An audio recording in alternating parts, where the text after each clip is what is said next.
So special thanks to Kieran and Rachel and Lindsay and the whole ExchangeWire family for inviting us to be able to participate. We've been fans both in London and Singapore and in New York for several years, and great to be a part of this this event.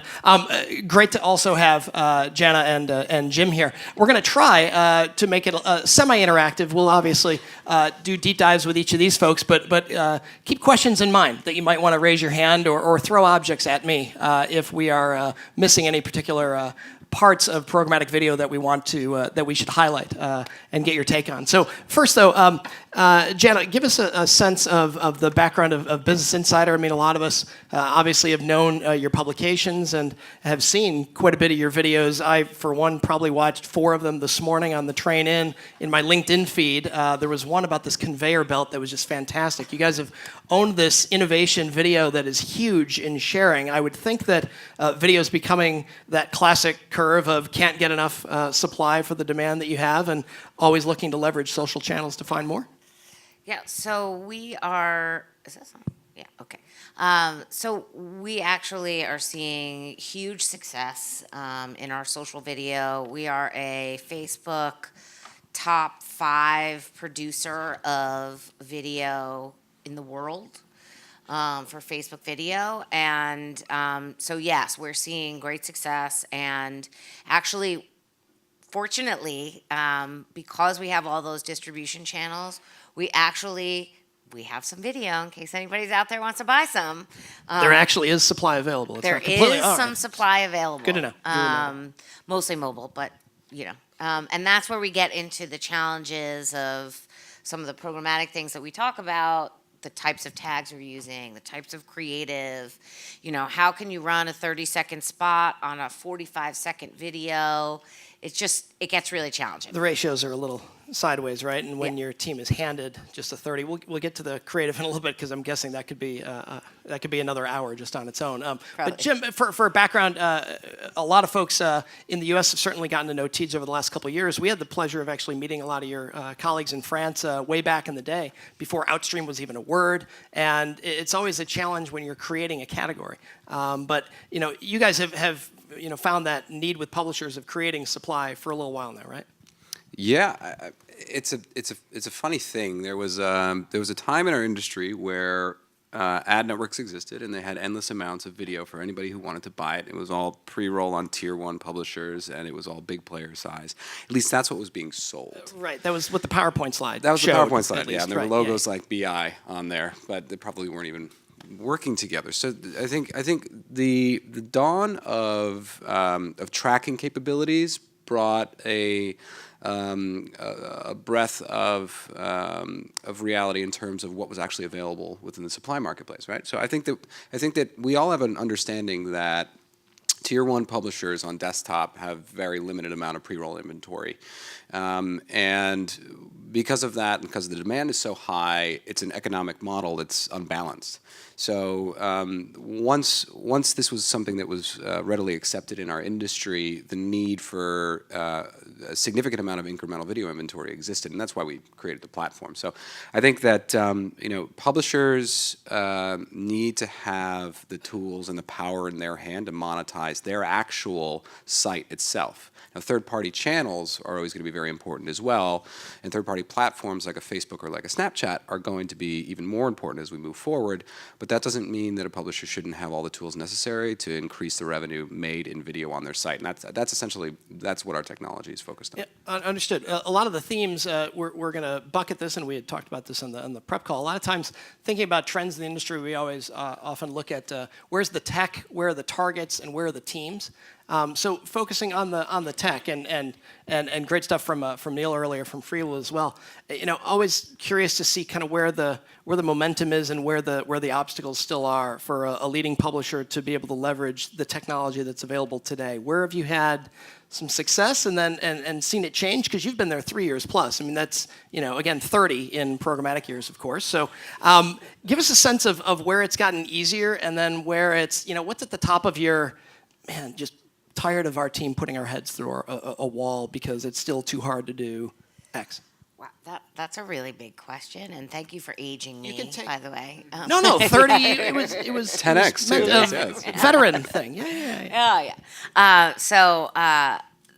The tech, as much as we all talk about it and we all want the video, the tech just isn't totally there yet.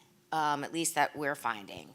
The video players and the integrations with the various SSPs or even ad networks with ad tags, like it's just not so easy. And so, I mean, if I have a VPaid VAS conversation one more time, I might actually blow my brains out. And it's with the tech companies. It's with still the tech not- companies, it's with the advertisers, Yeah. it's all across the board. I mean, there's this notion out there that you can only measure viewability with a VPaid tag. Not true. Not true. And as Flash goes away and you're running Flash Creative, what are you going to do? Because Flash is on its way out. So if VPaid is Flash and it doesn't work. Yeah. It was like a kind of- Programmatically too, it's more challenging. Oh, God. I'm going to say VPaid if you can cover your ears if you need to. But basically, if you're running a platform, it's a classic supply and demand model, right? So a publisher is attached to an SSP is attached to a DSP is attached to a trading desk, and so the main challenge of that workflow is that all of a sudden the ops team is different. So the ops team that's a specialist on the publisher side or on the SSP side of this one specific product on this one specific publisher who has been in control of optimizing and trafficking campaigns with specific tags, that person doesn't control it anymore. So all of a sudden you have somebody that's unfamiliar with specs or unfamiliar with that individual publisher's technology, and things don't work as well. Yeah, because that's a really good point. I mean, the spec piece, that's a whole another hour-long conversation. But also the idea of understanding how the tech works on the SSP side, that like a call is made and then another call is made and then another call is made and then the video times out. The ad server times out and nothing runs. So, yeah. And it's the publisher that looks like there's a big bagel there. And Right. hey, what happened, Jana? Right. Correct. I think it's just there's a responsibility to now have troubleshooting teams and be proactive about it. Everybody connected, anybody who's done programmatic at any point in time, doesn't matter if it's a publisher or if it's a DSP or an SSP or anybody, when they started programmatic, they said this thing's going to be easy. I'm just gonna turn it on and revenue's gonna come. Yeah, And then everybody forget it. figured out that, oh my God, this is actually gonna take like anywhere from 6 to 12 months to get it right. And to get everything connected in the manner it's supposed to be connected. So, we see it all the time where, especially programmatic and mobile, so VPaid.js, it's a wild west in terms of how people are constructing these tags, and we've spent a lot of time educating the demand side about how to do it correctly, because it ends up timing out and then wasting inventory for publishers. So I think we're getting better at it, but the technology certainly for companies that are just really starting to get into it is always a challenge. Let's focus on the teams. You had talked about the education needed within ops teams, within buy side. Start with Jim and then Jenna. Having been there for quite a while and seen the arc, have you noticed the buyer of programmatic video changing as well? Because we say this in out of home, we say this in digital video in general. There's a great opportunity in that there are probably 4 different job titles that have buyer in it that come from different parts of an agency that could buy video programmatically. And in some agencies we see it's a turf war and a land grab and not so pleasant and awkward. And in other places it sometimes is the ping pong ball when you're playing ping pong and it falls between you and you both stare at each other like, oh, I thought you were going to get it. So have you seen a shift in ownership? And then Jen, obviously you're in the street with your teams as well. Same question. Yeah, absolutely. I mean, programmatic used to be display performance.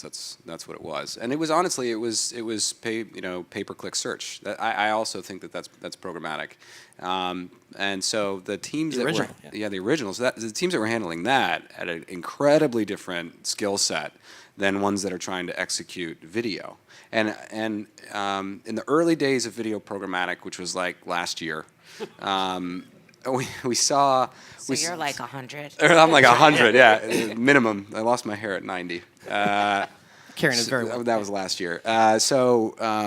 So these teams, I remember when I've been doing programmatic video for a while, and the buyers used to say, we need this type of performance, we need this type of click-through rate, we need this specific type of back-end performance and visitation metrics, and we're looking at them and saying, this is video. And here's our 30 from TV. Right, here's our 30 from That we've TV. never measured that way ever Right. in 40 years. So I think that it was a square peg in a circular hole for a while, and now as programmatic, everybody is on board now with saying that if your company that would be again a publisher, a platform, or an agency is not wholly focused on driving programmatic as their number one strategy, you will not exist in a few years. So yes, the ownership has changed, and it's been more competitive within the demand space in terms of who's going to be getting the inventory, where you're getting buying power, and we're actually starting to see a shift now. And I don't know if you're seeing this as well, of programmatic becoming more like managed service in a way, right? Because programmatic, it's a non-guaranteed medium, and now we're having many conversations that are investment conversations at agencies with the people that we were doing big upfront deals with. Now we're talking programmatic. So the ownership of the negotiations and where you sit in the waterfall is now back in the hands of the more traditional, sometimes TV buyers. Was going to get to the TV folks in a little bit. Jenna, have you, since again, part of your role is handling pitching programmatic buyers specifically, but then obviously tag teaming with the Sheila Buckleys and others in the world, and with great folks like Pete. How have you noticed that we've gone on record and said that agency trading desks, with one exception, because Group M has one division that obviously has a business model that's pretty different, but the rest of those will probably fold in, and follow Publicis' lead. Are you starting to see little signs of that, where suddenly, there's someone new in the room, and that background doesn't have the word programmatic in it yet, but it just might end up being what they do, or is it still so siloed and? No, not at all. It's actually, we've seen the shift. It happened this year, and it's very rapid, where basically the agency trading desks are folding in some way or another back into the planning and buying teams. And they may have a specialist who has very technical expertise, but generally the whole team is responsible for the execution of programmatic, whether it's video or display. And so from our standpoint, that was something that we thought was going to happen 2 years ago. And so our entire sales force is charged with selling programmatic. It isn't just me at all. We have 30 sellers. I think you guys would be a little busy if it's just you running around like crazy in a silo. I did that for a year and a half. It was good. And we have a full team of sellers who are capable of selling programmatic. And then we have technical, they're programmatic account managers. I call them technical sales managers, because really they're selling programmatic to the traders, right? And it's the seller's job to get our name out there, and it's the programmatic technical sales managers who are actually helping to facilitate. And yes, it takes so much work. But we always started from the very beginning. It was never set it and forget it to us, because we understood that in order to make programmatic successful, the people were still very, very important. Yep. So let's talk about the targets piece and shift to the audience data side a little bit. One of the other challenges we find in just doing any private exchange deals is there's a lot of missing, where a publisher's first-party data and a buyer's first or third-party data, or second in this case, more and more now, are just missing each other, and it takes too long to figure out that there aren't a ton of matches, and the overlap is only 82,000, and then the revenue is $104 after the month, and everyone kind of looks around like, what the hell was that all that for? How have you found? Does that sound familiar? No. Yeah, no, never, right? Yeah. So I don't know what you're talking about. have you been getting help from tech partners and buyers, and has that education been a little better with that better integration on the buy side, or is it still like, and I'm just here to cookie fish, and if you have it in video or anywhere else, that's great, but these are the only 326,000 people I care about? Well, so it depends. On the display side, yes, what we have done is, because we have these technical sales managers, when a deal gets set up, every single deal that gets set up with us gets an account manager. And that account manager is responsible for knowing exactly what the buyer is looking for, so that we can find out if they're looking for 82,000 people, and we could say, oh, you're never going to scale on this. Right. Why don't we look at a second layer, Right. a third layer, and oh, by the way, we can bring you top of the funnel because we're a Business Insider, for God's sake. Yeah. And so, interestingly, for video, another one of the technical challenges is that we don't have the ability to first-party data target our videos. We barely have the ability to target content type in our videos. And so, from our perspective, if you're layering on data, we have to know, because we can't help you at all. And so, we struggle with really making sure that whoever's buying us understands who the audience is. And as long as we can show that the audience matches there, you should be comfortable buying ROS or RON, because that's going to give you the greatest scale. What's the challenge for those who don't know? Is it the distribution mechanism where it's tough to pass that through, or it's tough to represent that in an ad call, or it's a mix, but it's just It's not like available like so it is in many mobile web. different things. I mean, it's the player type, it's the integration, it's our CMS system, it's the way we call video, because for us, all video is click to play, except that when you see a story, you click on it, you go to a video page, it plays. Well, for some people, that's autoplay, but it isn't. Somebody has raised their hand and said, I want to watch this. So it gets super complicated. Question about the autoplay, Jim. Because your company has been around globally, again, creating a new user experience for a number of years, was there an inflection point when Facebook decided to start creating sound off? I mean, was there anytime you're first in a category, there's always the frustration, but also opportunity of someone else coming in and legitimizing, if you will, or going, okay, great, the user base now gets us a heck of a lot more. Between you and the work your team has done and Facebook, I would think that understanding of quantifying, sort of an in-experience piece of video with or without sound is better. Or was it like just nice to have, but a totally different experience from what we're doing? We actually showed Facebook our platform in 2012. And So maybe not a coincidence. Yeah, not. It was immensely helpful. I mean, I think they have 1,300 salespeople selling their video product, and every time somebody's selling their video product, they're selling the concept of outstream video. Right. Ours takes place on Condé Nast and Time and BI, and there's also obviously in a social feed, so similar product, but different environment. It was Facebook and then also ad blocking, I think, that probably legitimized this type of ad format most, because prior to new innovations in video, we were very highly dependent on unskippable 15 and 30-second pre-roll, which is just hellaciously bad. I mean, I haven't come across anybody that sees, they're going to watch a 17-second video and a 30-second pre-roll pops up. And they're not like, yes. That ad, I'm so excited, Lysol. Bonus. Thank you.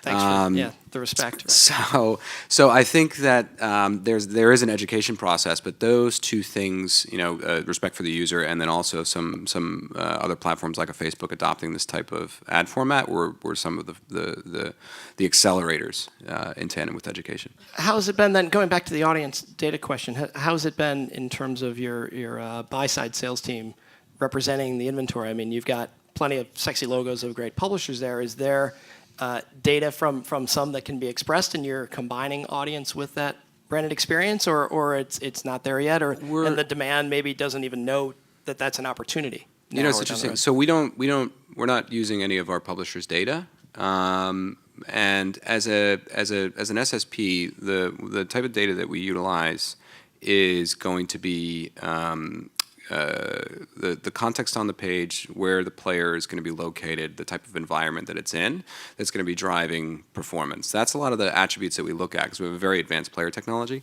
And also, if you're on the supply side, if you're working programmatically, large in part, the DSP is going to be responsible for the data targeting. Right. Now, we have extremely advanced first and second party data on our platform in general, but and we're sending specific cookies through to DSPs to try to increase efficiency.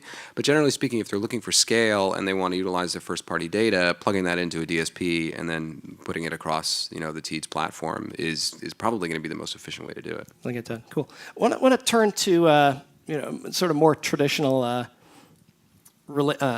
references to lessons learned in mobile web and display that have now been extended into video. I wanted to ask about the open versus private mix of selling on BI because again the supply and demand obviously is so different and balanced in the other way.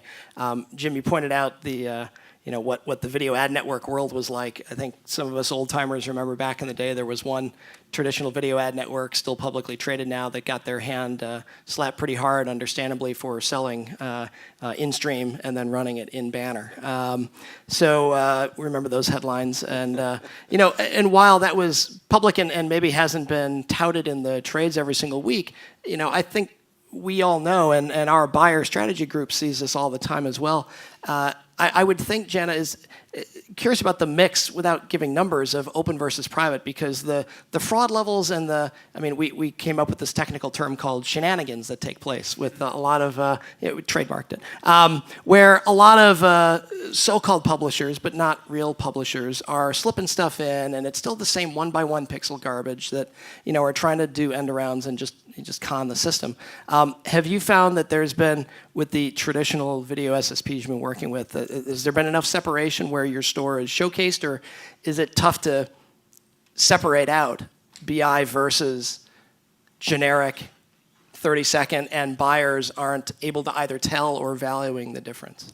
Oh no, we in every aspect of our business, video, mobile, display, we are actively moving up the funnel, as I call it, and our focus is solely on deals of any kind and less so on the open exchange. And I tell almost any SSP who I talk to is like, I don't really care about the open exchange.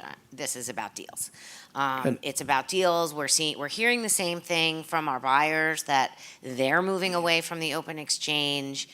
There's been probably a couple who are still like, oh no, I don't really care. And a funny story, a couple of years ago, there was a bank who was absolutely, we are never not buying in the open exchange. And then the CEO of the company saw his company's ad on, hotasianchicks.com. Probably not on a traditional media plan by the media soup at the agency. I like that he admitted that he was on that site too. Oh, he sent a screenshot. I'm sure it must have clearly been passed to him by someone else. Oh, yeah. And they have never not bought private marketplace ever since. So there's so much value in a private marketplace, and particularly for us, where we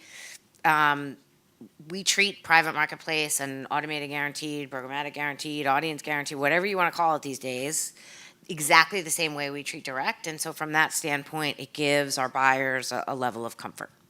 Yeah, we say the private exchange is the new IO. Yeah, we always say private exchange is the new IO, but it seems like with a few limitations, we're starting to at least make progress to get there. Perfect time to be going out in the audience to ask questions. I see Mr. Will here from Get Intent. Yes, sir. What's going on? Just kind of segue into your last statement. You said that kind of in the old days when you're doing faxes and IOs, somebody would have, $100,000 IO earmarked to Business Insider, right? Okay. Nowadays, big agencies want to go 100% programmatic. Now they want to set up, non-guaranteed PMPs, for that same exact kind of inventory. And you kind of sort of get put into a bucket where, you're going to get more money if you perform. Okay, but have you ever seen situations where you might actually be losing money setting up a PMP? And I guess on top of that, are there certain advertisers that you say you have to work with us, guaranteed, or you don't work with us at all? Question, just for those in the back, in case you didn't hear, any downside around moving into PMPs and buy-side pressure to get out of the IOs and move into more of an AG? So the two parts of that question. The first is no, we haven't really found any that we're losing a ton of revenue by moving somebody into a deal that's non-guaranteed. We because we monitor it, if somebody isn't spending, we turn it off. I mean, it's non-guaranteed, right? So you're either, it's sort of put up or shut up. And then from the second part of the question was, Oh, it was Like, about. okay, guaranteed versus, yeah. there's some. oh, advertising. no, there aren't. So when I used to put it sort of like this. When somebody comes to us and they say, well, we don't really know if your audience is going to work for us, my answer has always been, well, test us in the open exchange. And that makes people very nervous at Business Insider. And the salespeople get Yeah. all like, oh my God, why did you just tell them to buy in the open? And I was like, just wait, it's going to be okay. And in my mind, having somebody test in the open, it's like giving crack to a crack addict, right? They're like, oh, this is really good. It's really good inventory. It performs really well. I want more. How do I get more? Well, you have to set up a deal. Oh, I set up a deal. Oh, this is really good. This is really good. Oh, I have an account manager. I talk to them all the time. This is so great. I need more. Guess what? I'm going to spend $100,000 guaranteed now. So you're saying Scottrade, endemic advertiser, okay, should be advertising in Business Insider. You say you can buy it on the open exchange. Now you'll actually turn them off if they say, no, we're fine buying on the open exchange. I won't turn them off, but as we move up funnel, they will see less and less inventory. And so we have a way to prioritize in the stack to make sure that deals are what's prioritized. None of our deals compete with the open exchange. That's not how we operate. And we have various tiering levels. And I mean, it's a pretty sophisticated process. So sure, you can buy in the open exchange, and I invite you to. I mean, it's not like we're not generating revenue there. But if your average bid price in the open exchange is $25 and you're losing, then why wouldn't you go into a deal where I can get you more inventory and fresher cookies, and then that performs better, and then you move up again and you're doing guaranteed. Now you're at the top of the stack. You're still using your pipes. You still don't have to fax me an IO, and you're still getting the audience you want. So we use this retail store analogy all the time when talking about different exchanges. It sounds like the open auction, instead of it kind of being the clearance place where you just throw everything first and then you try to set up your other store that's differentiated. It's more not a freemium model, but a teaser model where there's a sampling store in front of your other store and get a good taste, and then, hey guys, the good stuff and more stuff right behind it. Yes. Let me show you back here. Cool. Very good. Good question. Thanks. Yes, sir. Yeah. You got a microphone. Yeah. Oh, that's right. We do have a spare. Pass it around. Thanks. Man of all trades. He sells the popcorn and he moderates the you. panels, and he's CEO of the company. Thank you, Karen. Probably better to hear this way. Jenna, for you maybe too, you touched upon something interesting, is that more and more time is being spent on mobile devices. That's also where more and more of the video is. But then, as you mentioned, 70, 80% of the advertiser dollars is desktop VPaid. And, you have advertisers complaining that they can't spend the dollars they want. And at the same time, you have publishers complaining, why aren't you filling our mobile inventory? Why are you only making 10, 20% of revenue on mobile, whereas that's actually where more of the inventory is? And, it just seems there's an immense lag from the advertiser dollars to where people actually are. And I'm just curious how you guys are dealing with that. Is it still just kind of educating buyers and keep pushing them, or any other thing you can share? So I think it's education, and it's also it's beyond the buyer, right? This goes to the account team and the creative team and the client, and they need to understand that more than 50% of our inventory is viewed on a mobile device, and that means that VPaid won't work there. And we're constantly getting VPaid creatives and then saying, oh, well, we want to run in mobile. It's like, are you sure about that? But it has nothing to do with the buyers, right? They're not the ones responsible. It's the account teams and the creatives, and just moving that message to where it needs to go at various places. And I think we'll get there. I mean, we got this far. Yeah, I think it also is about getting your sales team to sell what's available. I think there's probably been a lag in vendors' efforts to really promote their mobile inventory. Facebook and Google can't separate them. Because Facebook wouldn't exist, because I think it's like 75 to 80%. I'm making this number up. It's 75 to 80%. No, it's is 75 to mobile, 80%. right? Yeah, no less. Third quarter. So they don't allow it. But still, there are so many publishers out there that are happy to say two different line items. Mobile and desktop doesn't make any sense. So when we sell direct, it's actually everything. Exactly. The problem that we run into is this VPaid vast issue. And so, if we could stop telling people that the only way to measure viewability is with VPaid, that'd be great. We have Alana Gombert on speed dial at the IAB Tech Lab, and the next Ad Ops Council I believe that our team will be at is next week. So we'll make sure we bring it up. We'd be remiss if we were at an ATS conference and we didn't talk about a little more global perspective. Jim, I know your domain is running all of the U.S., but I'm sure you chat with a couple of your colleagues around the world. Yeah.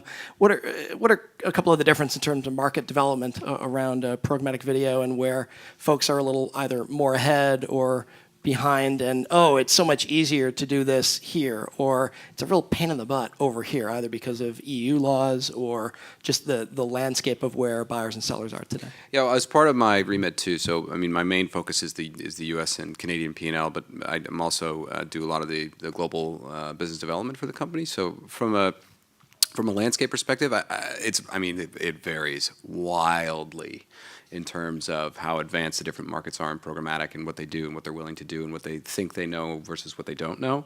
I think if we take a look at a lot of the different continents, Europe is far more advanced than most people would think.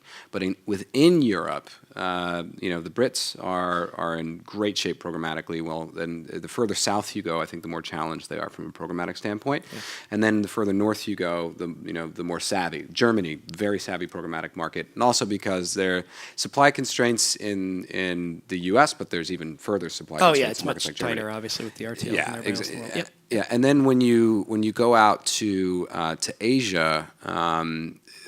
Not a lot is being done. Japan, video really isn't where it is in the majority of the rest of the world. So where is your, bringing it back local here, where is either the product roadmap or the value prop been different, where the U.S. market can learn lessons from where it's a little further ahead? We always know the PMPs got a little more of a head start in the UK than in other places, just because of the nature of that ecosystem and fewer folks knowing each other a little bit longer. They were a little more advanced. They weren't as skeptical as long as Americans were.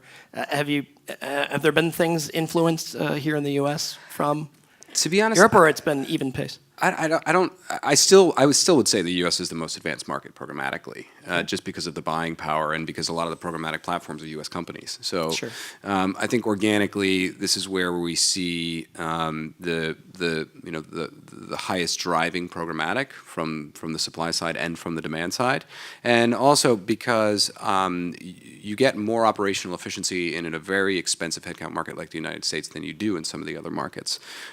So I don't necessarily think that there's been big learnings that we've brought back from other markets to the U.S., but I do think that much of the world is far more advanced in programmatic than people in the U.S. might think.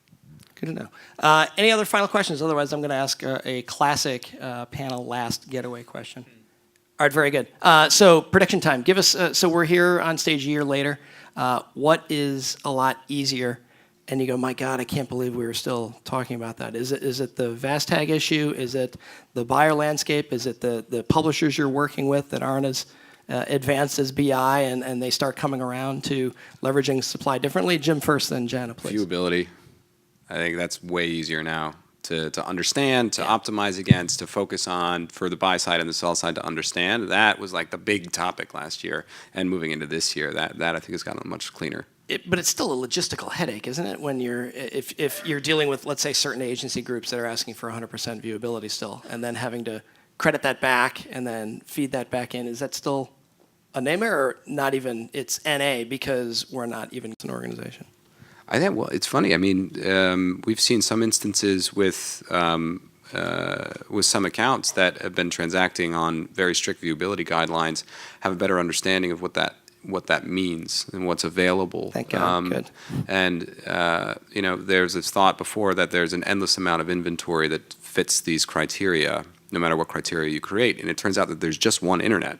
and we're all operating in that internet, and the internet operates in a specific way. So, I think that people are getting much smarter about marketing, and as we go more mobile too, understanding that sound settings on mobile are significantly different than on desktop. So, and you don't want auto sound on mobile, right? So you probably don't want to say that's something you have to transact on. So I think it's a learning process and sometimes painful, but it's certainly getting better. Jana, what gets better a year from now? Where you go, oh, thank God, I don't have to deal with that anymore. I think transaction types in video get a lot easier, and that we do get to a holistic place. I mean, Flash is going away. And I also think that audience matching gets a lot easier in 2017. Good predictions. Something to look forward to. Please, our time is done here. Thank you for your participation. Please join me in thanking Jim and Jana.